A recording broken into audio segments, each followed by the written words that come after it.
Oi, gente, tudo bem? Nossa, minha voz tá horrível, tá uma bosta, né? Mas vamos lá, vamos ver o que vai. Mas tá tudo bem com você? Tudo tranquilo? Tá feliz pelo menos? É isso que importa. Gente, começando mais um MCast Brasil, mais um episódio. Eu sou Marconi Santos e a partir de agora a gente vai ter um papo interessantíssimo aqui. Você sabe, o MCast Brasil conta histórias, são pessoas incríveis e histórias reais. E hoje não vai ser diferente. Também histórias incríveis com uma pessoa incrível, uma pessoa maravilhosa. Mas antes disso, eu queria dizer o seguinte: isso aqui é o meu livro, meu último, meu último livro, o último. Ai, gente, é igual um filho, né? Você vai terminando de escrever, assim, o livro vai sendo tipo um filho. Vai admirando. É cada um melhor do que o outro. Mas Exatamente. esse é o meu último romance, tá? Então tá aqui, tá? Ele tá na Amazon. É um romance muito legal. Eu falo com toda certeza. Eu não li não, mas minha filha leu. Tipo Silvio Santos, né? Minha filha leu, gostou, então pode comprar sem problema. E ele foi, inclusive, a apresentação dele é feita por um grande amigo meu, o cara é músico, o cara é pesquisador, inclusive é autor do livro Desafinando, das cinzas do Acaiaca à Bossa Nova. Ele conta muita história de Tom Jobim. Então, assim, é um cara muito foda, muito fera. Ele fez a apresentação do livro, eu gostei tanto que eu estava quase vendendo separado a apresentação e depois vendi o livro, né, pra ganhar duas vezes. Ganhar duas vezes. Mas enfim, se você quiser comprar a apresentação, pode comprar. O livro vai junto. Ou se você quiser comprar o livro, a apresentação vai junto. Mas é um livro muito bom. Aparições Mineirenses do Isidoro, você vai encontrar na Amazon. Eu vou deixar o link aqui nos comentários fixados, tá? E tem também o e-book. O e-book, ele tem várias mensagens enquanto o sinal fecha. São as mensagens que mais impactaram as pessoas, né, nesse tempo todo de Uber. Falando nisso, tem uma cartinha aqui, ó. Essa cartinha aqui, tipo essa cartinha aqui, que cada passageiro que entra no meu carro recebe. Claro, mensagens diferentes, mas todas estão aqui. E eu não vou ler, primeiro, porque não te interessa, e segundo, porque grosso, né? Cavalo, né? Tem que ser papo. E segundo, que é porque tá vazia, que eu não tenho nada escrito. É porque, na verdade, estava aqui dentro do livro, então eu aproveitei. Não sei nem por que eu tô falando isso. Mas, enfim, tá aqui essa cartinha. Normalmente é uma carta motivacional, né? De otimismo, para, sei lá, tentar melhorar um pouquinho o dia das pessoas. Mas, então, a gente vai começar hoje, né, com um papo bem gostoso, bem descontraído. Você já pensou que muitas vezes o momento mais difícil da vida de alguém começa no escritório de advocacia? Separação, criança, pensão, enfim, divórcio. E isso, na verdade, não são só processos, são histórias, né? São vidas. E, infelizmente, ninguém mesmo sai ileso dessas histórias. Todo mundo que está envolvido acaba sofrendo de alguma forma. E eu estou aqui hoje com uma pessoa que vive isso todo dia, né? Todo santo dia vive, sabe bem do que eu estou falando. É o doutor especialista em direito de família, doutor Gabriel Azizes. Seja bem-vindo ao MCast Brasil. Muito obrigado, Marconi, pelo convite. Espero que seja uma conversa muito proveitosa para você e para quem nos ouve, não é verdade? Com certeza vai ser. A primeira pergunta que... Eu falo pergunta, mas na verdade detesto esse negócio de pergunta. Mas vamos lá, para dar uma engatilhada. O pontapé inicial. Por que direito de família? Então, Marconi, novamente, renovo meus cumprimentos, né?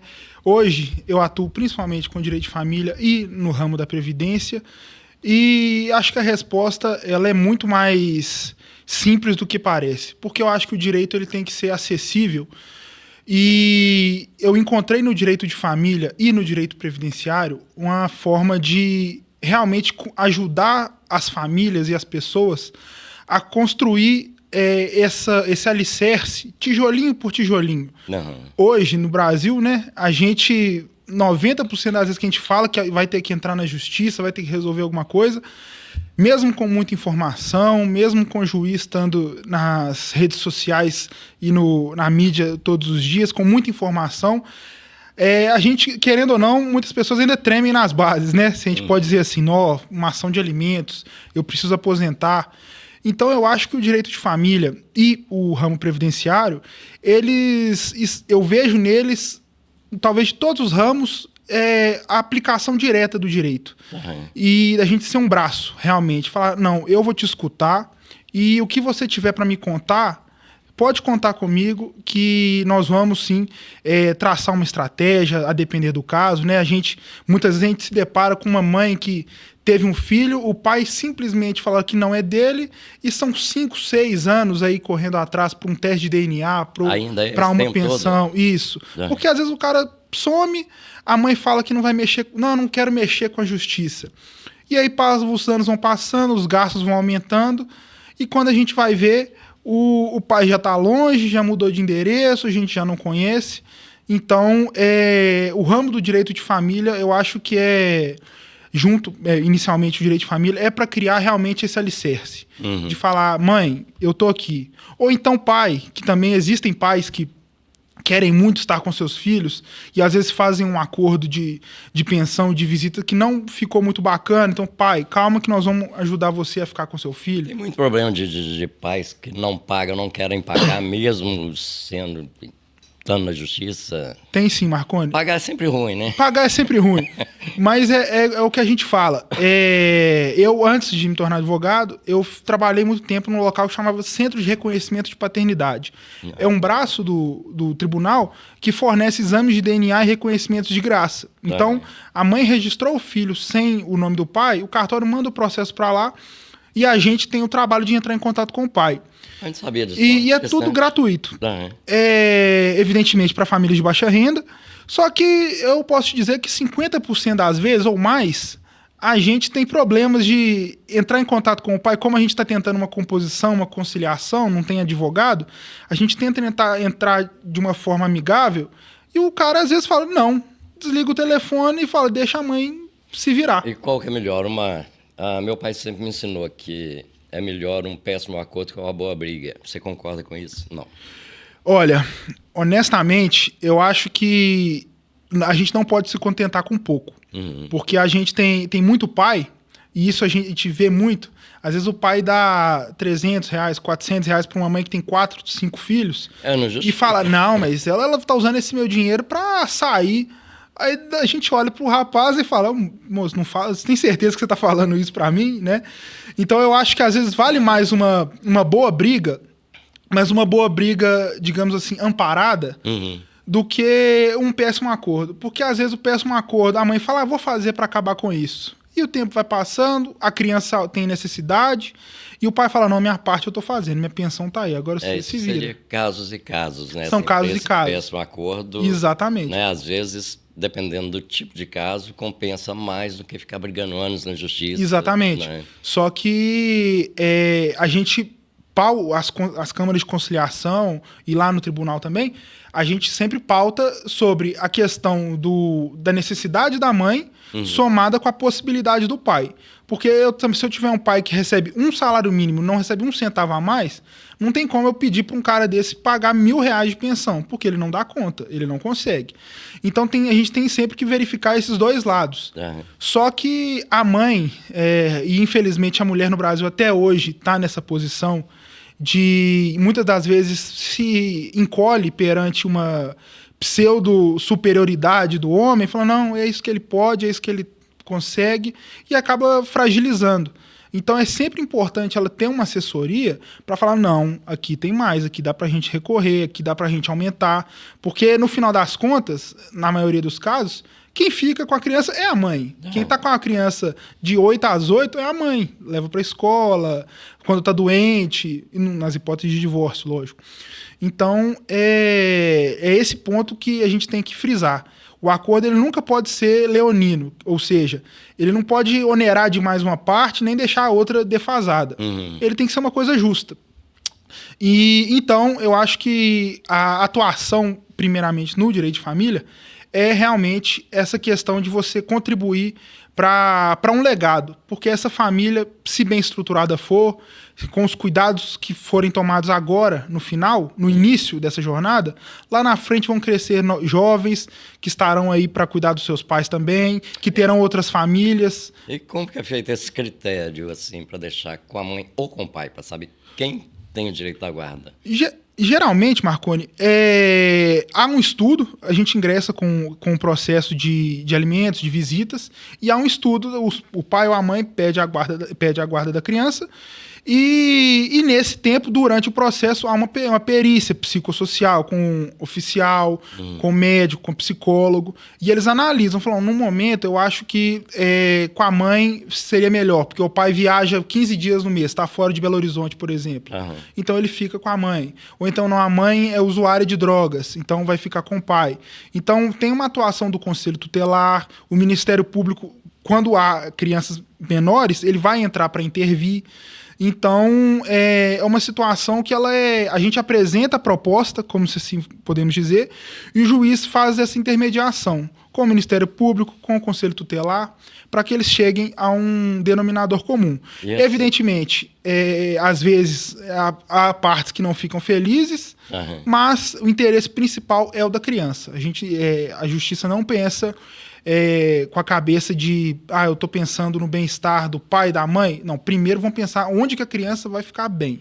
Tem que pensar no bem-estar primeiro da criança. Exatamente. Né? E durante esse processo, esse acompanhamento, a criança fica com os dois, a opção dos dois, fica com um ou com o outro, até desenrolar esse processo? Geralmente, há a guarda provisória, né? Então, a exemplo da mãe, a mãe entra com o pedido de guarda, e o juiz já concede a guarda provisória à mãe.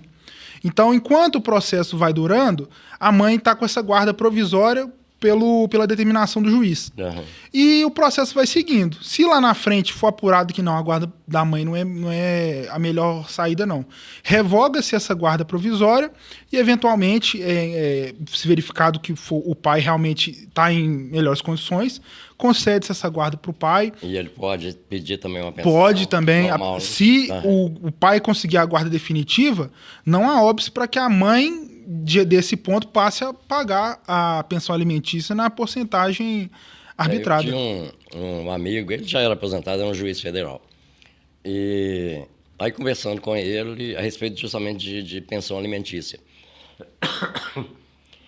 eu falei, se a pessoa estiver desempregada, aí ele falou assim, vamos supor que seja o seu caso, Marconi. Eu falei, tá, tudo bem, vamos lá. Vamos supor que eu estou desempregado, eu tenho que dar pensão. Sim. E aí, eu não tenho como. Qual que é a medida? Ele falou assim, eu sendo muito seu amigo, te conhecendo tanto que eu te conheço, sendo seu amigo mesmo, eu vou pedir sua prisão por 30 dias. Eu olhei para a cara dele e falei, sendo meu amigo. Ele falou, sendo seu amigo. Depois de 30 dias eu vou te liberar. Vou te dar mais 30 dias para você arrumar um emprego. Ou um trabalho, não interessa, uma fonte de renda. Sim. Se você não arrumar, eu mando te prender de novo. E nós vamos fazendo assim. Eu falei, sério, e sendo meu amigo? Ele falou, sendo seu amigo. Sim. Então, assim, eu vi uma coisa muito séria mesmo, né? Sim. Esse ponto de vista. Agora, eu acho um absurdo justamente isso, assim, é igual você deu exemplo aí de pais que dá R$200, R$300. Gente, o que você faz com isso? Pois é, exatamente. Eu acho que a mulher pode ir tentando jogar na loteria com esse dinheiro. Vai que ganha. Falei, agora não preciso de sua pensão mais, não. Mas agora, gozado, você falou o negócio de direito de família, não tem nada a ver, a sua escolha não tem nada a ver com o seu nome, não, né? É porque passa besteira na minha cabeça. Tô pensando que a pessoa vai passar besteira. Eu pensei e falei, não, porque Gabriel é o nome de um anjo. Nome de anjo. Eu falei, então a mãe dele deve ter falado assim, Gabriel, não vai pro lado criminal, não. Vai pro lado de família. Vai que você não consegue defender um bandido. Vai ser um anjo caído. E ele vai cobrar Gabriel, de outro jeito. Gabriel vai ser um anjo caído. É nome de anjo, mas é engraçado você falar isso. Porque eu acho que no direito como um todo, o direito de família, o previdenciário, que nós vamos falar, e o criminal, eu acho que são as três áreas que são mais bonitas sobre o aspecto de buscar realmente fazer a diferença na vida das pessoas. Porque não sobre o sentido de defensor de bandido, não. Mas sobre o sentido de fulano foi foi condenado por A, então que ele pague pelo crime de A, não pelo crime de A e B e C, como acontece muito hoje. Então, eu acho muito bacana, sabe? Inclusive, a área do direito de família e o previdenciário, para mim, eu me identifiquei por conta dos meus valores também. De usar o direito para ajudar, para fazer a diferença de fato na vida das pessoas. O que despertou isso, assim? Qual foi o clique que deu para você ter essa ideia, essa opinião aí? Então, eu sou muito devoto, né, de Nossa Senhora, sou extremamente católico, enfim. E me formei, advoguei durante 1 ano e meio no ramo empresarial, no ramo bancário. E ainda assim, nós já fazemos a diferença, afinal, a gente tem muito problema com o banco, com juros altíssimos. Mas na Previdência, por exemplo, eu tenho aquele senhor que trabalha na roça desde os 9 anos de idade, que não tem um papel para comprovar que ele trabalha. E ele chega no meu escritório com 65 anos e fala: eu tô cansado e eu preciso aposentar. Eu não tenho documento nenhum, mas eu não aguento mais. Ou então aquela senhora que é uma idosa, doente, e que não recebe um centavo, mora sozinha. Eu preciso de um benefício, de um LOAS, que vai pagar um salário mínimo. Então, essa diferença é porque a gente consegue perceber que nós todos, e agora eu falo por mim, nós somos muito beneficiados e a gente não percebe. Com certeza. A gente tem pessoas hoje que nos procuram lutando para conseguir um salário mínimo mensal porque não aguenta trabalhar, porque sofreu um acidente de trabalho e a empresa fez ela assinar um acordo que você está dando quitação e tudo. Eu vou te dar R$3.000 aqui, agora você não pode procurar justiça, não pode procurar mais nada. Mas isso é válido? Hoje, literalmente hoje, nós ingressamos com uma ação de uma cliente. Ela sofreu um acidente, ela estava no ônibus da empresa e o motorista em alta velocidade passou pelo quebra-mola, arremessou ela para cima e ela caiu nas costas no braço da cadeira. Eu já vi um cara. Ela fraturou a coluna. E ficou uns 3 meses aí em contato com as seguradoras ressarcindo um remédio aqui, um Uber ali, e ela com muita dificuldade para conversar com a empresa. Passaram-se 3 meses, a empresa, não, nós vamos te dar 3.000 aqui, assina aqui e resolve. E ela estava com a perspectiva de voltar no mês seguinte. Na cabeça dela, ela voltaria no mês seguinte. Ela assinou e a empresa falou: então beleza, lavei minhas mãos, 3.000 na sua conta aí não é nada para mim, e pronto. E hoje a gente vê que ela já tá já passaram-se mais de 2 anos, ela ainda tá afastada, ela não aguenta andar, precisa de bengala, não consegue ir ao banheiro sozinha. E agora nós entramos com uma ação exatamente sobre isso, para entrar com a empresa e falar: empresa, ô juiz, a empresa lá atrás ela fez esse acordo, mas olha o tanto de coisa que essa mulher já passou, ela não aguenta andar. Ela não tem, olha o tanto de gasto que ela tem. Ela tá com depressão, ela chora o dia inteiro, ela não consegue ficar sentada. Ela dorme, mas dorme tipo a cada hora que ela tem que se levantar para esticar, porque a coluna dói. E qual o respaldo que um acordo desse tem? Quem que... Então, o acordo feito é aquilo, né? Essas empresas, elas fazem 20 acordos. E dos 20, 2 ali que recorrem, vão brigar na justiça. Porque a tendência... E é aí que eu te falo que é o motivo da gente, do escritório, eu, né, falando por mim, querer fazer a diferença na vida das pessoas. Fala, não é porque essa empresa é bilionária que nós vamos abaixar a cabeça para ele, não. Olha o que você está sofrendo. Você está sentado, você não aguenta fazer nada. Você está mais de meses em casa, você não pode caminhar com a sua namorada, não pode fazer nada.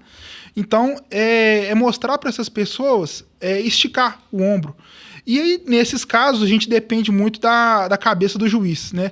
A gente tinha um ministro do Supremo que já se aposentou, o ministro Marco Aurélio, que ele falava que os ministros, cada um são uma ilha. Então, cada um tem um pensamento, do mesmo assunto podem surgir 11 decisões diferentes, então depende muito. As decisões recentes, a gente tem decisões que realmente corroboram com essa tese nossa, que o juiz fala, não, quando ela assinou esse contrato, quando ela fez esse acordo, ela tinha uma esperança de retornar. Mas como ela não retornou, vamos rever esse acordo. Não pode ficar desse jeito, não. Mas tem juiz também que fala, não posso fazer nada. Ela assinou porque ela quis. Ela leu o contrato. Se ela tivesse algum risco, bastava não assinar. Assim, dentro da minha cabeça, eu acho que isso aí não era para ter validade. Assim, não sei. É agora que nós vamos ver se vai ter validade. Porque o juiz nenhum juiz sabe, né? Que ela não buscou a justiça. Agora que ela buscou. Então agora que nós vamos ver que a justiça vai falar. Eu acho que era para ter validade, assim, se fosse assinado por um juiz, por uma autoridade Sim, ali, sim. o acordo na hora. Sim, Aí tudo bem. exatamente. Mas assim, só entre empresas, a gente sabe que a empresa Tá nem aí, né? Eu entendi. a empresa age dessa forma. É pra né? resolver, né? Tipo, tá resolvido uma funcionária a menos que pode me amolar na justiça. Ah, Pronto. quer tirar o dela da reta. Exatamente, exatamente. E é aí que entra o outro ramo, né? Que é a previdência, da aposentadoria. Uhum. Que essa moça, agora nós entramos também com um processo de aposentadoria por invalidez. Falou, ó, essa moça, ela não aguenta, ela trabalhava na montagem de televisão. Então, ela, na linha de produção, passa a esteirinha, vai carregando televisão, e ela não dá conta de fazer isso. Carregar peso e tal. Então, a gente entra com um processo também contra o INSS, falando, INSS, tem que aposentar essa moça. Só que é aí que está a importância do advogado. Porque hoje, no INSS, você faz tudo sozinho. No aplicativo do meu Gov lá, você pode fazer tudo sozinho. Mas como é que entra o aplicativo? Eu não conheço ninguém que conseguiu entrar nesse aplicativo. É aquilo, você pode fazer, só falta aprender. Eu já tentei entrar uma porrada de vezes. E é uma confusão, né? Aí a senha erra, aí bloqueia o Gov, aí tudo demora um tempão pra desbloquear. E já teve um dia desse que eu tava conversando com um amigo meu e falou, cara, eu já tentei também, eu não sei pra que o governo põe isso não, nem você consegue entrar. É tão seguro que nem você consegue entrar. É tão seguro que ficou protegido até você. Mas, então, hoje a gente tem um INSS, exemplo de um benefício do LOAS, que é para aquela pessoa que vive num estado de completa miserabilidade, não recebe um centavo, pode até receber um Bolsa Família, mas, assim, vive numa miséria completa. Mesmo que ela comprove todos os requisitos da lei, o INSS ainda tem indeferido. Falava, não, você não cumpriu o requisito tal. Falei, gente, como? Eu não tenho um centavo. Não cumpriu. Aí ela pode tentar requerer de novo sozinha ou entrar na justiça. Aí a justiça demora, né? Mas as coisas vão andando de uma maneira um pouco mais. E para a parte técnica. interessada, ela vai ganhando tempo, né? Isso, e ela recebe o retroativo, né? Então, se demorou 6 meses, ela vai receber os 6 meses retroativo quando ela for receber. Então, para concluir esse imbróglio todo, eu acho que a advocacia de família e a previdenciária, ela, juntamente ao criminal, como eu disse, ela ajuda na construção do legado das pessoas. É uma coisa mais virada para o social. Isso, ali, né? o social, que é onde eu busco a vida inteira. Sempre fui uma pessoa um pouco mais extrovertida, gostava de ajudar, enfim. E graças a Deus tem a profissão que pode nos ajudar nesse ponto. Então... Mas isso tem a ver com o seu segmento religioso, assim, para você tomar essa decisão de seguir esse caminho? Marconi, eu entendo que sim. Eu entendo que sim, porque é aquilo. É a gente olhar para quem teve o olhar negado, né? Que é aquela pessoa que pediu a mão e negaram, estendeu. Então, que por conta da sua inocência passaram a perna nela. Então, eu entendo que hoje, atuando nesse ramo, é ajudar na construção de uma nova vida e de uma pessoa, ajudar na construção do indivíduo. Porque, em que pese hoje a gente tem tudo são números e as relações estão cada vez mais líquidas, né? Tá tudo, oi, tudo bem, e é isso, não foi. A gente olhar com carinho e pensar, poxa, podia ser eu. Olhar pro próximo. Empatia. É empatia. Porque eu, pelo menos, assim, eu acho que eu vou começar a te procurar, porque eu sou muito lerdo. Teve uma vez que eu entrei com um processo e foi até no aluguel de um carro e tudo. Eu aluguei o carro, com uma semana o carro começou a dar muito problema. Eu reclamei e eles não se importaram. Sim. Aí eu falei, quero cancelar o contrato então. E como normalmente você deixa um calção, eu queria de volta. Sim. Aí não atenderam, assim, não teve como conversar. Aí eu entrei na justiça. Eles não conseguiram intimar o proprietário porque era assim, o proprietário colocou o endereço, tipo naquele shopping que tem perto da rodoviária ali, são 600 lojas naquele trem lá naquela porta daquele lugar. Acho que é promotor de justiça que vai, né? Ele foi, não conseguiu localizar. Eu tive O oficial de justiça. O oficial de justiça. Eu tive que pagar o processo. Eu falei, vem cá, eu tô entrando e eu tenho que pagar. Tem que pagar. Porque não achou o cara. Eu falei, exatamente. Aí a alegação foi até o rapaz, a alegação deles é que eu tinha que fornecer o endereço. Eu falei, eu não sei. Não sei. Se vocês que são da justiça não sabem, eu que vou saber, eu menos ainda. Complicado. Aí ele falou, não, se você não trouxer aqui, ele me deu X. Extingue o processo e acabou. E você tem que pagar ele. Sim. Aí eu tive que pagar um processo. Eu entrei para receber e ainda gastei pagando um processo que não resolveu. Tomou prejuízo. É muito complicado. É muito complicado. Assim, eu sou muito lerdo desse ponto. Aí me falaram, não, mas você tinha que fazer isso, fazer aquilo. Eu falei, cara, eu sou assim, principalmente hoje eu estou muito assim, pela razão do que pelo direito. Exatamente.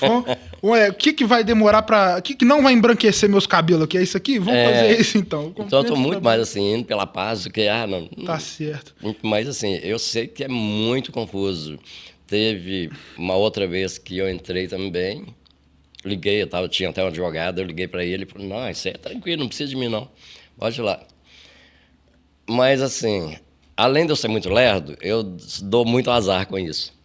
Aí, na hora da audiência, era um juiz substituto, porque o juiz normal estava de férias. Sim.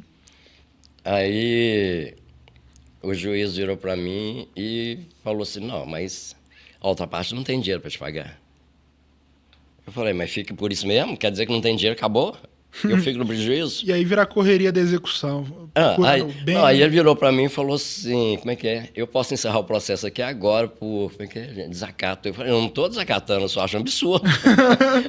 Eu venho receber, o advogado da outra parte falou que não tinha dinheiro e pronto. Acabou. Aí realmente o juiz ficou com raiva. E acabou o problema. Virou para mim e falou, se você quiser recorrer só daqui a 1 ano. Pum, encerrou. Aí 1 ano depois eu fui com meu advogado não abriu a boca. A outra parte já estava com um cheque no bolso. E resolveu. Chegou e falou, não, excelência, está aqui o dinheiro. E isso eu acho que é um dos problemas que mais fazem as pessoas terem, com perdão da palavra, o ranço da justiça. Que fala, poxa, eu tenho direito, eu ganhei o processo, e agora eu tenho que ficar mais 3, 4 anos procurando dinheiro, carro, mas tá tudo em nome de laranja, e a execução vai rodando, e a gente gastando dinheiro para investir. Não, vamos pagar, porque tem que pagar as taxas do tribunal, então vamos pagar aqui para ver se a gente acha um carro, vamos pagar aqui pra gente ver se a gente acha um dinheiro em conta. Muito confuso. E não acha. Então, eu acho que isso, principalmente isso, por conta também da morosidade, da demora. A gente tem um caso emblemático do ano passado que aconteceu, ficou famoso nas redes. O advogado tinha um processo, acho que no Tribunal de Santa Catarina, não me lembro, e o processo ficou parado mais de 7 anos. O advogado já estava mais para aposentar, já estava com a vida ganha, falou, vou botar para quebrar. Aí peticionou lá, falou, não, vamos cantar, no sentido de, não, vamos cantar parabéns para esse processo aqui, que ele já tá fazendo 7 anos que ele tá parado. É muito tempo. E passaram 2, 3 semanas, o processo andou. Aí falou, tá vendo? Nós vamos começar a adotar esse tipo de conduta também, vamos começar a descer a lenha no processo aqui para ver se vai. Mas eu acho que hoje a gente, no STF agora, com a presidência do ministro Barroso, que aposentou, ele estava adotando uma política da simplicidade. Ele falou, ministros, a partir de agora, nós não vamos parar de usar termos que ninguém conhece, vamos usar a simplicidade, porque hoje a gente vê um ministro falando no Jornal Nacional, ninguém entende o que ele está falando. O que esse cara está falando? Que lei que é? Eu não estou entendendo nada. E isso assusta, né? Então, aí entra. Você fala, ô Marconi, você tem um direito tal. Ah, não, mas eu vou entrar na justiça, é complicado, tem problema. Então, é nesse ponto que a gente quer chegar. De falar, não, é complicado, mas a gente está aqui e as coisas têm... É igual a gente brinca, né? Não, porque o dentista fala que você tem que escovar o dente. A nutricionista fala que sua dieta está errada. O dentista que sua escovação está errada. Eu, que sou seu advogado, vou falar que você está certo sempre. Você pode ficar tranquilo. Então, é saber escutar e saber entender que... E isso eu até converso muito com a minha namorada, que as coisas não são... Que o mundo é mais do que dinheiro, o mundo é mais do que bens. Então, você vê que você conseguiu um auxílio para uma pessoa que sofreu um acidente e essa pessoa hoje, ela está tendo uma vida por conta desse auxílio concedido, por conta dessa luta, vale muito, sabe? É um sentimento que vai de encontro aos valores. Então, é esse ponto que desperta a paixão na advocacia. Eu tenho umas coisas assim que eu não concordo, mas é lógico, se existe, tem um fundamento para estar ali. É igual, eu fico olhando o pessoal falar assim, não, prova de vida. Eu fico assim, Vou lá. o cara tem que provar que está vivo, não basta só ele ir lá, ele tem que ir com uma Burocracia para provar que tá vivo. Faz o seguinte, chega lá, quem que é o responsável, que você vai provar que tá vivo, dá um soco na cara dele. Ele vai ele vai mandar te prender, aí você tá vivo. Porque eu acho assim, absurdo, tem gente que não consegue sair de casa. Assim, eu falo que eu pego muito passageiro que às vezes tá levando um parente, que você vê que o parente não tem a mínima condição de estar andando, devia estar numa ambulância. Sim. E assim, mas tem que ir lá provar que tá vivo. Sim, sim. É uma burocracia que... Tem que ter um fundo nisso aí, né? Mas assim, na minha cabeça não entra. É a burocracia que assusta, né? Que você fala, nossa, pra eu receber isso aqui, eu tenho que passar por esse caminho todo e ainda corro o risco de não ter. Eu prefiro... É a razão. Eu prefiro manter do jeito que tá. Tem alguns casos no INSS mesmo que às vezes eu acompanho, eu vejo por acaso. Teve um caso mesmo que eu vi o rapaz, eu não lembro, acho que ele trabalha com máquina, mas assim, precisa dos 2 braços. Sim. Ele teve as 2 mãos amputadas. E o médico falou com ele, você pode continuar trabalhando. Como? Exatamente, exatamente. E aí que entra a nossa intervenção, porque o INSS às vezes, a gente nunca fala que uma causa é ganha. Não, vai lá no INSS que vai batata, vai resolver. Não vai, porque vai chegar na perícia, em alguma coisa estranha pode sair daquele laudo pericial. Ou então falar que não, você tem mais 6 meses aí de auxílio, porque eu acho que você consegue voltar a trabalhar. A pessoa não está conseguindo ficar em pé, mas para o perito do INSS, ele pode voltar a trabalhar. E aí a pessoa não vai ali presencial? Não... Ela vai presencialmente, exatamente. E aí a gente entra na... Aí descobre que o perito é cego, né? Isso aí. É o perito que precisava da perícia. E é por conta disso. E aí a gente entra na justiça e pede para a justiça fazer uma perícia. Aí o juiz chama um médico totalmente diferente e o médico vai lá e faz a perícia. Aí, sim, constata... Não, mas eu acho que aí também assim, não envolve só a questão de direito, envolve... É muita coisa. A gente sabe que as coisas não são A no A, B no B, né? As coisas são um pouco mais políticas do que deveriam, né? E no caso de, voltando a direito de família, quando tem criança no meio, como você age? Mais pelo coração, mais pelo direito?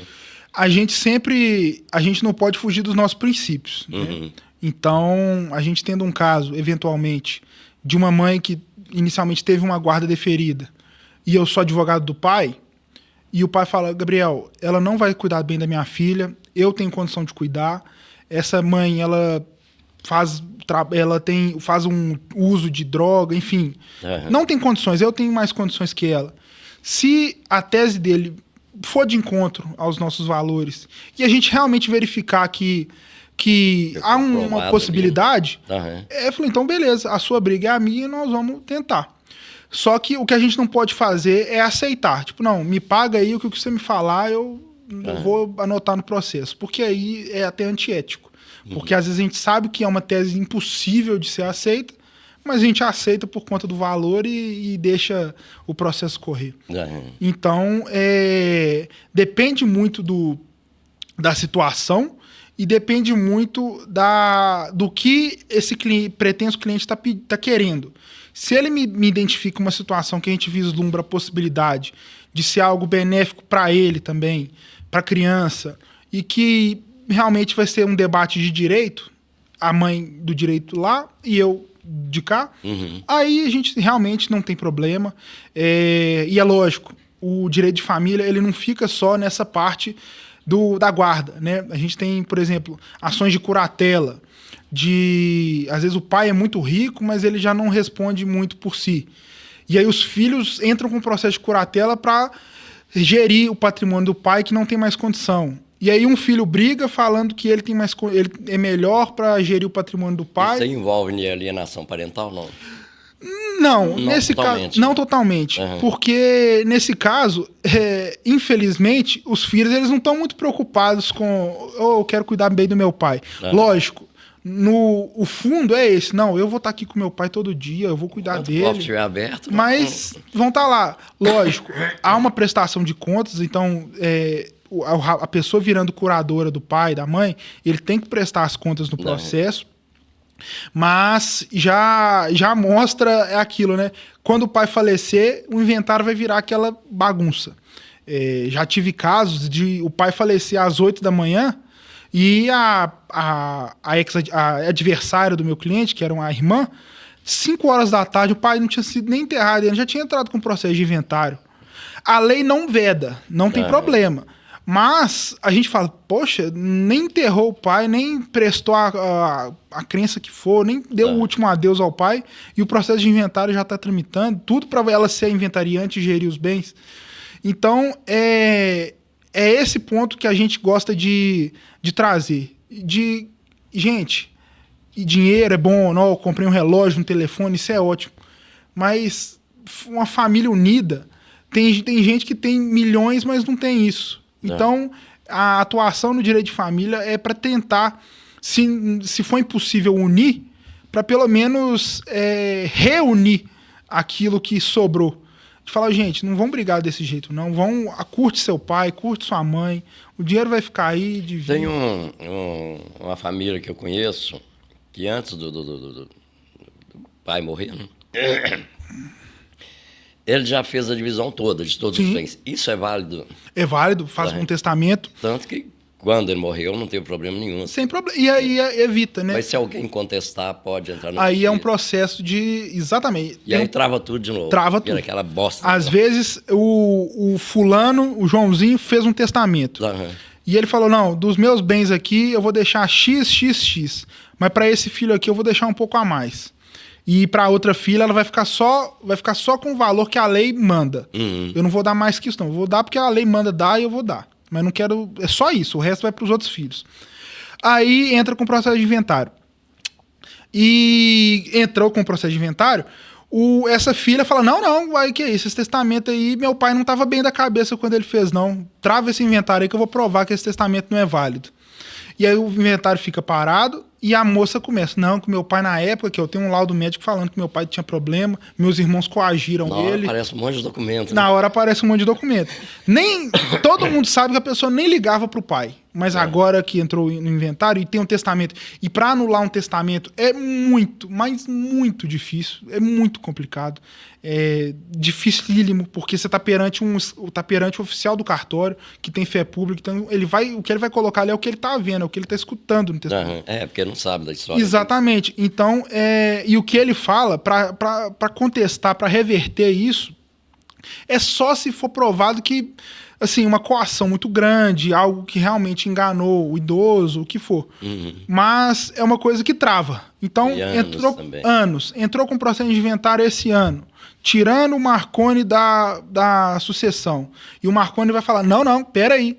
O Marconi entra com a anulação de testamento, trava o inventário e é mais 2, 3 anos aqui no inventário. Tem que ser um filho muito filho da puta. Para fazer um negócio desse.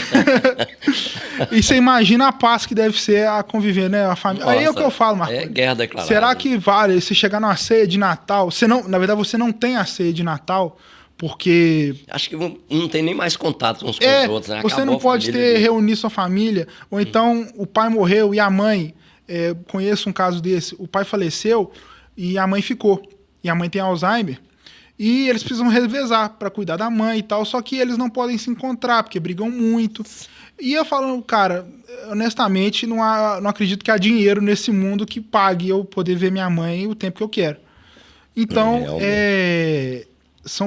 por esse tipo de conduta, por esse tipo de cenário, que eu acho que eu cada vez mais quero me aprofundar no direito da família e no direito da previdência. Mas no sentido de pegar aquela família que está destruída, devastada, e falar, gente, calma, vamos resolver. O filho pode estar com a mãe, pode estar com o pai. Às vezes é muito orgulho, né? Não, eu não vou ceder, não. Eu não vou dar esse gostinho pra ele, não. Primeiro vem aquele orgulho. Eu não vou dar o gostinho, não. Quando eu tava grávida, ele não me ajudou. Falei, tudo bem, mas porque tem muito disso do pai, às vezes, se arrepender. Então, falei, não, eu vacilei quando ela tava grávida, mas agora eu quero. ajudar, contribuir. E a mãe, não vai ver meu filho, não me ajudou quando estava grávida, agora... Então vira uma sessão de... É uma briga interminável, porque é o orgulho de um lado, o orgulho do outro, e a pessoa vulnerável, seja o idoso, seja a criança, estão sofrendo. Gente, vamos sair um pouquinho desse assunto, que agora eu quero saber um pouquinho de você. Antes de você formar, o que te levou a escolher direito? Tem parente, tem alguma coisa assim que te... Ô Marconi, eu brinco que a minha escolha do direito é igual a o Ariano Suassuna, aquele escritor que faleceu, era advogado. E ele brincava, né? Não, eu virei advogado porque no meu tempo era medicina, engenharia e direito. Medicina, quem mexia com sangue fazia medicina.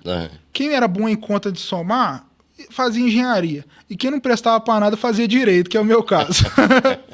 Então, sempre gostei, né, de brincadeiras à parte, sempre gostei. Mas desde adolescente, sim, criança? Eu tenho... Não fala criança, mas desde adolescente? Sim, porque eu tenho um tio, inclusive foi quem abriu as portas para mim no direito, na advocacia, que é o meu tio Flávio. Mas ele deve ter falado, você deve ter feito alguma coisa errada, você faz isso direito, aí você entendeu errado. Pode ter sido, faz direito. Eu fiz 5 anos para ver se fazia. Eu tenho um tio que é um advogado renomado aqui em Belo Horizonte, até hoje atua, e eu sempre fui muito próximo dele, sempre tive muito carinho com ele, inclusive tio Flávio estiver vindo aí, um beijo para ele. E eu sempre gostei muito dele, da pessoa dele, brincamos muito. Realmente é uma relação paternal mesmo. E entrei para a faculdade de Direito, um pouco confuso, trabalhei no tribunal um tempo, ainda confuso. Mas foi sua primeira escolha e deu certo? Foi, primeira escolha. Que legal. Primeira escolha. E um pouco confuso, até que chegou no 9º período, a gente lá exausto, cansado, TCC, OAB. Falei, gente, o que eu vou fazer? Porque é aquilo, né? Eu não sei a porcentagem certa, mas tem muita gente que sai da faculdade desempregada. Então, se ela não for se destruir para abrir o próprio escritório, não tem o que ela fazer. Ela precisa daquele padrinho, entre aspas, né? E aí eu liguei para o meu tio e falei, tio, eu tô perdido, mas eu queria tentar advogar. Eu poderia trabalhar aí com o senhor? E, graças a Deus, ele me deu essa oportunidade. Falou, vem trabalhar aqui, mas aqui, ó, não tem esse negócio de tio aqui não, tá? Aqui você vai ralar muito. Falei, tio, tranquilo, é isso que eu quero. E aí fiquei lá durante 2 anos, eu saí agora em janeiro, fiquei lá, fiz o final da minha faculdade e aprendi muito sobre a vida, né? Ver o direito além do livro, além da lei. Às vezes a gente chegava para ele e falava, não, mas é assim. Mas aí ele dava aquele estalo da experiência de vida, fora Isso é muito da legal. lei. E você fala, cara, eu não sei, eu realmente preciso de ter experiência. E ele falava muito com a gente, falou, não, gente, direito não é só lei, direito é experiência. Você tem que viver. Né? Cada um tem sua história. Para você negociar, para você lidar com alguém, é experiência. Então você tem que ter, você está na idade de ter experiência. Então, eu fui apaixonando pelo direito, pela advocacia. Só que aí agora, em janeiro, em fevereiro, eu abri o meu próprio escritório, que legal. Focado na área previdenciária e no direito de família. Exatamente em que pese, né? A gente nunca vai saber tudo, mas falando, agora eu vou me arriscar. Estou com 25 anos, não tão novo, mas também não tão velho, mas vou me arriscar. E aí que entrou a questão de falar, não, agora eu tenho uma parceria com um primo meu, o Dr. Matheus, que ele já tem um escritório em Betim, e ele falou, Gabriel, vamos focar nessa previdência para a gente poder fazer diferença o contato seu, rede social. Beleza, vou deixar. Né? De todo jeito a gente vai colocar também. Ótimo. Né? No final, então, eu falo. E para a gente fazer diferença na vida das pessoas. E aí é o que eu falei, já falei com você, e eu acho que, novamente, é unir o valor com a técnica para a gente traduzir isso no resultado para aquela pessoa que, de repente, não estava esperando esse resultado. Já teve algum caso que você, tipo assim, você não via muito, né, possibilidade de dar certo e acabou dando certo? Você para e fala, não, fudeu. Já era. Mas assim, e o negócio toma um rumo que dá certo. Sim, existem casos, por exemplo, às vezes você está com uma cliente que precisa de um tratamento, ela é uma paciente oncológica, uma paciente que precisa de um medicamento específico, um paciente. E a exemplo da minha mãe ela tem espondilite, então ela precisa de tomar um remédio específico. Esse remédio, existem, não esse exemplo, mas no geral, às vezes a pessoa precisa de um remédio e ela chega na Unimed, no plano de saúde, e fala, não, eu preciso desse remédio aqui. E o plano nega, fala, não, esse valor aí, esse remédio eu não cubro, não. E a pessoa fala, gente, eu preciso desse remédio porque, igual o caso da minha mãe, a espondilite, é uma doença autoimune que vai, salvo engano, ela vai atrofiando, algo nesse sentido. Então, a pessoa às vezes precisa desse remédio. E cabe a nós recorrermos à justiça. Eu vi um remédio uma vez, a mulher não, foi uma matéria. O remédio custava 12 milhões de reais. Eu falei, que porra é essa? Que remédio que é esse? Quem que fabrica isso? Junta os presidentes de todos os países. Porra. É um absurdo. E aí a gente acaba ingressando em juízo e quando a gente vai analisar a jurisprudência, que são as decisões, né? Hoje a gente tem, salvo engano, no Tribunal aqui de Minas, são 16 câmaras, cada câmara com 5 desembargadores. Então nós temos aí 80 desembargadores por aí. E aí a gente analisa as decisões, um desembargador fala, não, realmente não deve o remédio, não. O outro desembargador entende que deve o remédio.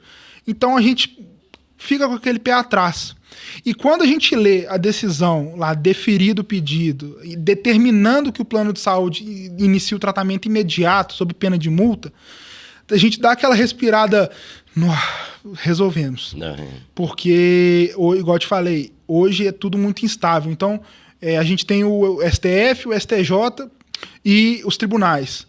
O STJ está acima do Tribunal de Minas Gerais, por exemplo. Então, a pessoa recorre aqui de uma decisão do tribunal, o STJ vai lá e fala, não, tem que ser assim. Em tese, é para o tribunal falar, não, se o STJ está aplicando assim, para uniformizar, eu vou passar a aplicar assim. Mas tem juiz que fala, não, eu não concordo, não vou aplicar assim não. Recorre, você recorre. E tem que recorrer. Então, é uma situação, e hoje, para que se tiver algum acadêmico, isso é importante a gente falar, que a frustração por conta da prestação jurisdicional, ela vem. Porque às vezes já tivemos casos de falar, doutor, a gente tem aqui a lei, o artigo tal da lei tal, ele manda fazer isso. Eu falei, doutor, eu até conheço o artigo, conheço a lei, mas eu não concordo. A vontade que dá de falar é com todo respeito, mas essa discordância dedica na faculdade aqui se eu aplico a lei. Mas se a gente falar um negócio desse, piora a situação. Então, Parece que faz só de sacanagem, né? É um pau no cu mesmo. É a opinião. É a opinião e fala, o que eu vou fazer? E aí que vem novamente os nossos valores. Você pega o senhor João, que está trabalhando exausto, não tem um documento, mas precisa descansar, aposentar. E como é que eu vou chegar para um moço desse e só falar, não, a decisão, o tribunal entende de forma diversa. A gente não pode fazer isso. Então, cabe a nós, advogados, falar, eu entendo a sua frustração, eu entendo o seu medo do judiciário, dessa luta, dessa demora, mas a gente está aqui e vai lutar. Mas não tem mais, nós vamos lutar por isso aqui, porque os nossos valores são iguais, o nosso entendimento é igual, e não importa, nós vamos tentar. Se lá na frente, não tem lá na frente, vamos resolver agora. Porque a gente tem uma decisão do juiz aqui, da vara, recorre e sobe para o tribunal. Então, antes do tribunal ainda tem o juiz aqui de baixo. Então, vamos conversar primeiro aqui, primeira instância. Depois a gente resolve a segunda instância. E se precisar, nós vamos recorrer para outros meios e vamos resolver isso. Mas vamos com calma. E talvez a mensagem que a gente queira passar para essas pessoas é isso. De que a justiça, ela não, infelizmente, isso é com dor no coração, ela não tem que ser amedrontadora. O cara tem que olhar para a justiça e falar, não, é aqui que eu vou conseguir o seu direito do aluguel. Não, me passaram a perna, eu vou recorrer, porque a justiça está aqui. A deusa Têmis, da justiça cega, aquela balancinha, ela não está olhando para lado nenhum. Ela tem uma balança lá para mostrar que ela é equilibrada, e eu vou mostrar que eu estou certo. Eu não tenho que ter, o meu cliente ele não tem que ter medo da justiça. Mas você não acha que, de certa forma, até banalizou esse negócio da pessoa? Não, porque eu vou levar na justiça. Eu acho que isso... Assim, é lógico, acho que mais de 90% falam e não faz. Fala, mas assim, não faz. Mas acho que ficou uma coisa muito banal. Assim, não, vou te levar na justiça. Vou te processar. Vou te processar. E aí que tá. Ontem, inclusive, o ministro João Otávio Noronha, ele é ministro do STJ, ele falou, não, porque agora também só chega processo de dano moral, que tudo é dano moral, não pode falar mais nada que tá processando hoje... o dano com dano moral. o ministro falou. E aí que tá. E aí que eu te falo da questão do orgulho. Lógico, igual esse caso que eu te falei dessa minha cliente que sofreu um acidente com a empresa. Uhum. Não é impossível ela resolver de uma maneira sentada aqui como nós estamos. Mas a composição extrajudicial, sentar na mesa e conversar, falar, Marconi, quais são as suas condições? Gabriel, quais são as suas condições? Vamos conversando para ver se a gente chega num... eu acho que um acordo é muito bom. É muito melhor e desgasta menos, né? Porque desgastar, se chegar nesse ponto já de ter que um advogado intervir, de ter que procurar para fazer acordo, é porque a coisa não deu certo. Se tivesse... E quais são os maiores erros da pessoa antes de procurar um advogado? Então, primeira coisa, o que acontece muito, depois principalmente nesse... merda que vai procurar, né? Principalmente nesses últimos 2 anos. O cara fala, não, é porque eu joguei no chat GPT minha situação e eu fiz. Eu falo, então agora liga pro chat pra resolver. Tem muito isso. Ou então o cara fala, não... Tem cara fazendo terapia com o chat GPT. Conversando sobre o meu dia, foi assim, foi assado. Então, a primeira coisa é achar que consegue resolver. Lógico, tem muita coisa que a gente consegue. Mas às vezes, não vou pagar 5 mil num advogado, mas vou pagar 400 numa consulta. Falou, doutor, eu vou fazer um acordo aqui, eu vou fazer isso. O que eu posso fazer? Não, faz assim, pega uma orientação mínima para lá na frente, porque às vezes você tá fazendo você não conhece a pessoa do outro lado. Fala, não, eu vou vender o Marconi vender um carro pro Gabriel. Mal sabe você que igual você já tiveram 4 que eu não paguei e eu mais, então assim, acho que é a falta de talvez informação, no sentido de... E o brasileiro sempre quer ser muito esperto também, né? Ele esquece que tem gente mais esperta que ele. Exatamente. Então, eu acho que o principal erro às vezes, é reconhecer que precisa, sabe? Não, eu vou fazer um negócio aqui, uma parceria, vamos estudar isso aqui direito, vamos juntar com um advogado, vamos conversar sobre essa parceria para fazer tudo certo. Eu vou emprestar um dinheiro pro meu amigo. Não, mas é amigo, mas vamos fazer um contratinho aqui só para me resguardar. Porque senão aí vai para a justiça. E aí, igual a esse caso, tem mais de 16 mil, tem várias aqui de Belo Horizonte, tem mais de 16 mil processos. Eu tenho umas coisas que eu tento... é igual eu falei, hoje eu procuro muito assim ter paz e não razão. Sim. Teve um dia desse que eu parei no centro para escrever uma carta. Porque eu não tinha mais nenhuma... Encostei o carro, vi que era um local até estacionamento rotativo, mas assim, eu só parei para escrever. Sim. A rua, apesar de ser no centro, mas não tinha movimento. Aí veio passando o agente da Guarda Municipal. Ele passou, foi lá atrás, depois voltou e parou na minha porta. Aí ele parou, virou para mim e falou assim, é Uber? Eu falei, só. Aí ele virou, não, mas vocês não podem parar onde vocês quiserem parar, onde vocês acham que devem parar para esperar a corrida, não. Eu falei, meu amigo, não. Ele falou assim, você não deve estacionar onde vocês pensam que pode, não. Eu falei, meu amigo, desculpa, mas 2 coisas. Primeiro, que eu não estou estacionado, eu estou parado. E segundo, que eu não estou esperando corrida, eu estou só anotando uma coisa aqui. Não, mas você não pode estacionar assim, que não sei o quê. Não sei. Aí eu falei com ele assim, você vai me multar? Ele falou, vou te dar uma notificação.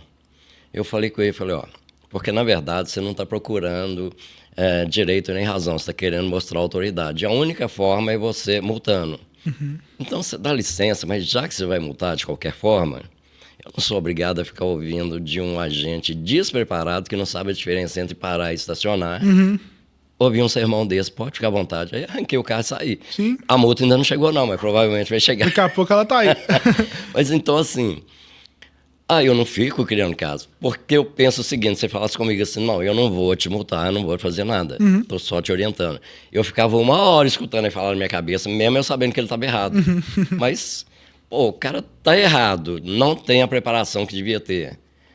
E vai pagar pau para depois te multar? Não, então faz uma coisa ou outra, ou multa ou então paga pau. Sim, e é nesse ponto que a gente fala que o cidadão comum de bem vai tomando um certo... vai se sentindo oprimido perante o Estado, perante o poder público, e fala, poxa, eu vou ingressar com o processo, mas eu tenho medo, eu estou inseguro, já tive situações que não foram interessantes, não foram bacanas. Por quê, então? Então é para chegar exatamente nisso, chegar e falar, eu entendo toda essa situação, esse medo, esse receio, mas agora você não está sozinho. E é exatamente nesse ponto, quando você fala qual seria a minha orientação de, você acha que eles buscam acordo depois, o que fazem de errado? Eu acho que o primeiro é a falta de confiança de que um terceiro poderia ajudá-lo, principalmente tratando de poder público. É porque o pessoal tem aquela mentalidade, não, só quer ganhar dinheiro. Não, nem todo mundo é assim. Exatamente. A pessoa tem que saber quem quer ganhar dinheiro e quem quer ajudar. Exatamente, né? Porque exatamente. As pessoas não são iguais, mas tem essa coisa assim de a pessoa querer só passar a perna no outro. Então, assim, eu não sei se isso é só no Brasil, mas eu acredito que seja mais no Brasil do que em outros países. Sim. Né? Eu acho que lá fora confia-se mais. Sim. Mas eu acho que isso em toda profissão tem isso. Sim, toda profissão. Você leva um carro na oficina, às vezes o carro não tem nada, o cara arruma um monte de tempo. Arruma um monte de problema, exatamente. Então, a questão é de você falar assim, não, eu sou o seu advogado, eu ia falar o seu ombro amigo, mas não, eu sou o seu advogado. É o suporte. O seu suporte, eu entendi a sua história e eu vou te ajudar a construir esse alicerce. Mas demora, eu tenho medo.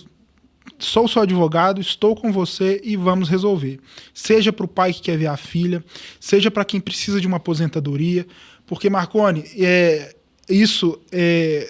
dou graças a Deus por isso, a minha profissão tem uma coisa que pouquíssimas têm, que é a sensação de você chegar para uma pessoa acidentada, para uma pessoa que trabalhou a vida inteira e falar, tá aqui sua carta de concessão, você está aposentada, você está livre, você vai viver sua vida. A gratidão da pessoa, o bem-estar que você gera para a pessoa é algo que não tem dinheiro que pague, sabe? E é aí que a gente fala, existem formas e formas de abordar, formas e formas de trabalhar. Lógico, precisamos do dinheiro para viver. Lógico, faz parte. Mas a gente entregar isso para esse cliente, para essa pessoa que precisa, no sentido de, eu não estou aqui por conta só do dinheiro, eu estou aqui porque a sua história merece um bom fim. No caso de uma aposentadoria, você merece, você trabalhou, você criou 5 filhos na roça, tá na hora de você aposentar. Ou então, para aquele pai, você tem que ver seu filho, você merece ver seu filho. Para aquela mãe, não, nós vamos fazer esse teste de DNA, vai sair o resultado e nós vamos conseguir essa paternidade. Agora, o caso do feminicídio é criminal, né? Sim. Por que não de família? Geralmente tem o estopim, é uma relação de família, né? Às vezes a gente tem um problema, muitas vezes a mulher se impõe, como deveria se impor desde sempre, e falando por diversas questões, às vezes por conta de pensão, ou então não vou abaixar a cabeça mais para ele, eu sou igual, eu contribuir para esse valor, não sou mulher submissa. E às vezes o homem ainda naquele sentido de que não, mulher tem que ser, mulher minha é submissa, mulher minha tem que abaixar a cabeça. Por isso que muitas vezes a gente vê, né, nas zonas rurais onde ainda existem os coronéis, né, a gente vê muito em séries, que às vezes a mulher, quando ela se mostra, fala, não, eu tô aqui também. O jeito de o homem mostrar que ele é superior é dessa forma. E ainda assim, fora do âmbito do homicídio em si, o abuso ao direito, o abuso à mulher, ele não acaba somente no caixão, digamos assim. A mulher sofre todo dia. A mulher sofre com aquele marido que chega, não conversa, ainda critica, nossa, você não lavou minha roupa, nossa, você não arrumou minha cama. Chega lá, não conversa, não tá nem aí pro filho, chega de tarde em casa, atrai, enfim. A mulher, o problema da mulher não termina só no caixão, né? A gente pode entender que a mulher hoje, ela estando num relacionamento abusivo, ela morre um dia cada vez mais. Com a falta de carinho, com a falta de afeto. Que vai juntando muita coisa também. Chega num ponto que ela passa a ser meio que, como você diz assim, não vou dizer escrava, acho que escrava é muito pesado. Mas assim, acho que a pessoa vai falando, vai, sei lá, como que eu digo? Sei lá, o marido vai colocando na cabeça dela que ela tem que ficar quieta, que não precisa trabalhar. Ela mesma se diminui. Exatamente. Aí chega num ponto que ela não trabalha, ela depende dele financeiramente. Sim. Né? E assim, tá sujeita a tudo, a aguentar tudo por causa da situação que ela chegou ali, né? Sim. Isso que não tinha que ser, na minha cabeça, eu acho que devia ter uma preparação. Porque hoje, por exemplo, se olha a questão de crimes. Sim. Quanto mais aumenta a pena... Não, tá horrível falar assim. Tranquilo. Quanto mais aumenta a pena, mais os casos aparecem. Então, assim... Sim. Não é questão de pena. Sim. Não dá para entender se é uma doença, se é covardia. Eu, pelo menos até hoje, fico tentando analisar, não consigo entender como que chega a esse ponto. Porque você vira e fala, pô, será que o cara vamos colocar aqui, o cara é gay e não gosta de mulher, por isso que ele tá batendo?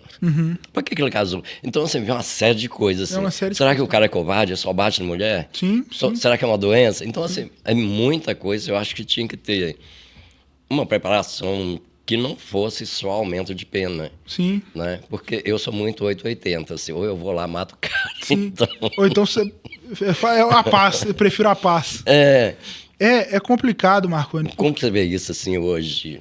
É uma situação, Marconi, que a gente...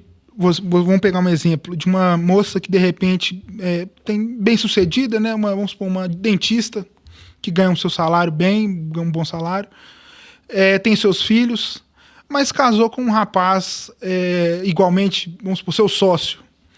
Mas que, ou seja, eles são iguais, são pais dos mesmos filhos, trabalham no mesmo lugar, moram juntos. Mas é a sensação de... É a cultura, né? Aí vem a cultura do machismo, né? Se assim a gente pode dizer. De que, não, mulher é aqui, eu tô aqui, porque eu sou homem. Então, em casa, eu não vou lavar prato em casa, não. Quem lava é você. Eu pago a conta e você faz o resto. Na minha opinião pessoal, isso é um absurdo. Com certeza. Né? Eu pago as contas, cuidar de filho é com a mulher. E aí, eventualmente, a cama do homem não tá arrumada. Poxa, eu tô pagando o financiamento da casa, você não presta nem para arrumar a conta, a cama. Nossa, eu tô pagando a comida, mas você não presta nem para fazer um arroz novo para mim. E agora você imagina uma mulher escutando isso durante 10 anos. E com terceiros falando, fulana, você não acha que ele tá pegando pesado? Não, tadinho, é porque ele trabalha muito, ele tá estressado. A mulher começa a se culpar, fala, nossa, ele só tá assim porque eu sou uma moça que não... Eu que tô contribuindo para esse estresse, entendeu? Então eu acho que a cultura hoje, o ambiente familiar, se mal colocado estiver, ele, novamente, a situação da mulher ela não termina no feminicídio. Ela morre um pouco a cada dia, entende?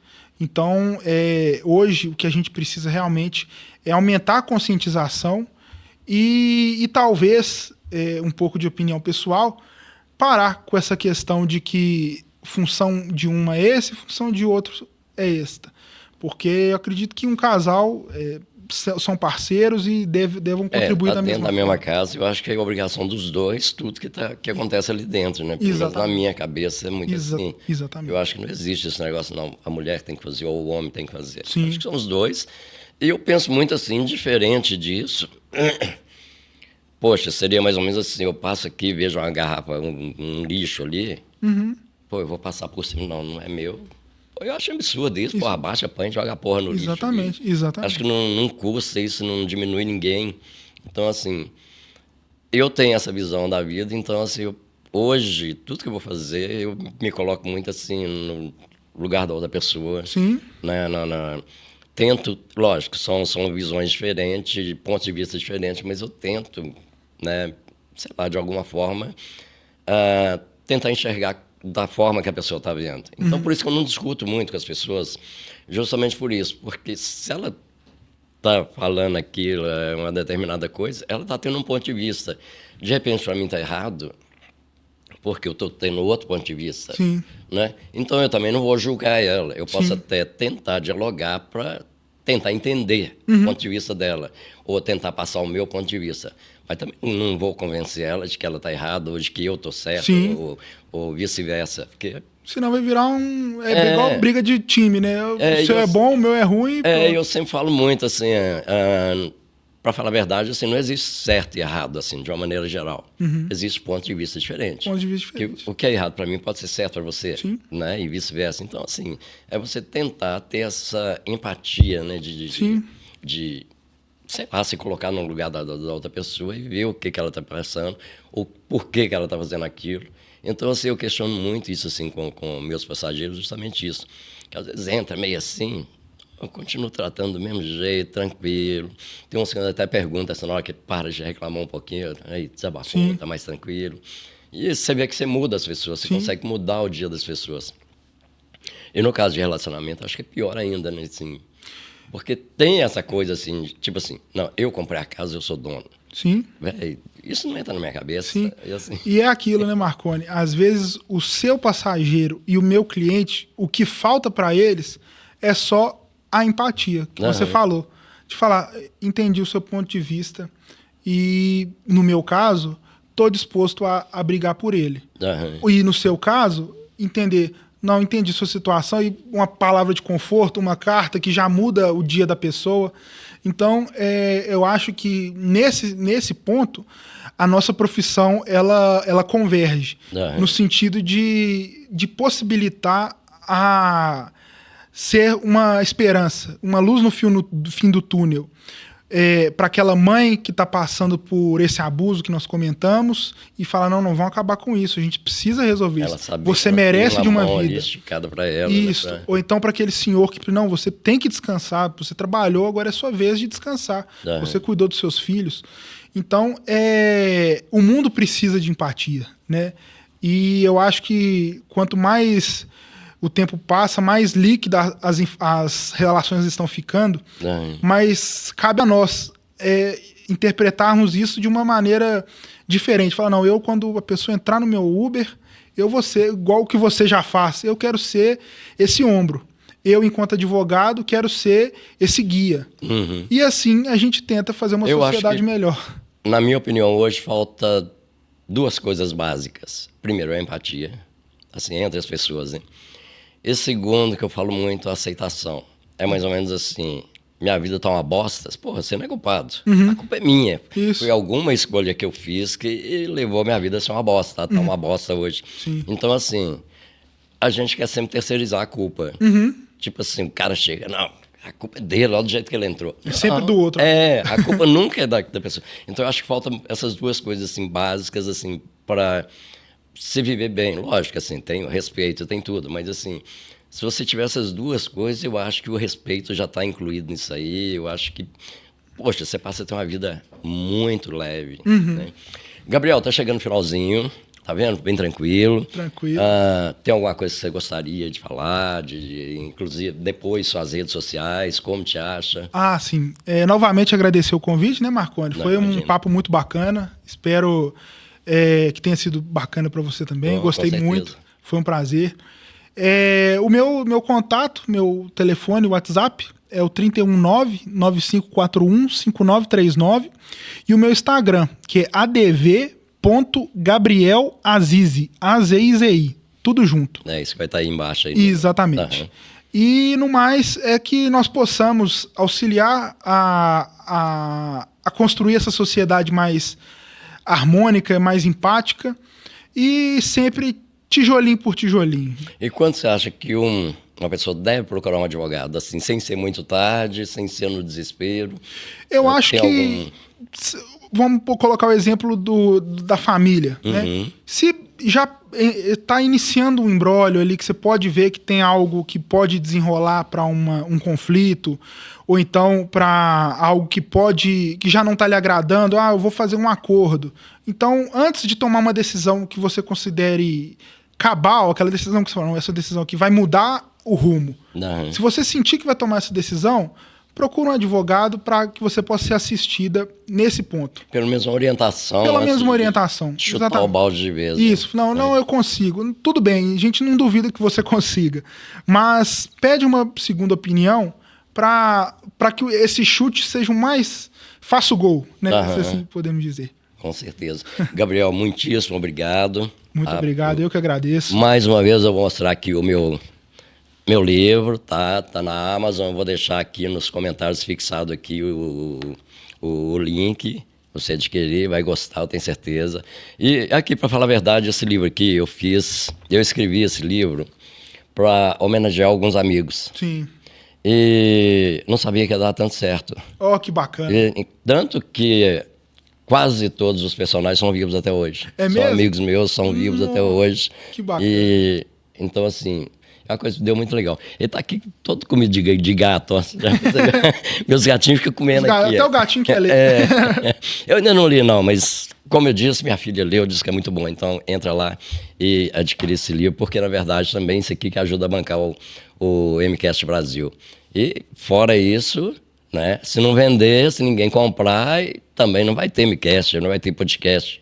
Então, vai lá e dê essa força. Se você não se inscreveu no canal ainda, aproveita agora, clica aí, se inscreve no canal, deixa o seu like, ative as notificações, põe qualquer comentário aí, porque quando você comenta alguma coisa, quando você tem essa interação, o algoritmo do YouTube entende que é um conteúdo bom. E é um conteúdo bom. Pelo menos eu acho que é. Excelente. Então, vai lá e ele entrega para mais pessoas. Então, vai dar essa moral aí. Vamos fazer esse canal continuar aí, cada vez com história diferente, com história bacana, com pessoas incríveis. E até o próximo episódio. Brigadão, beijão e até lá.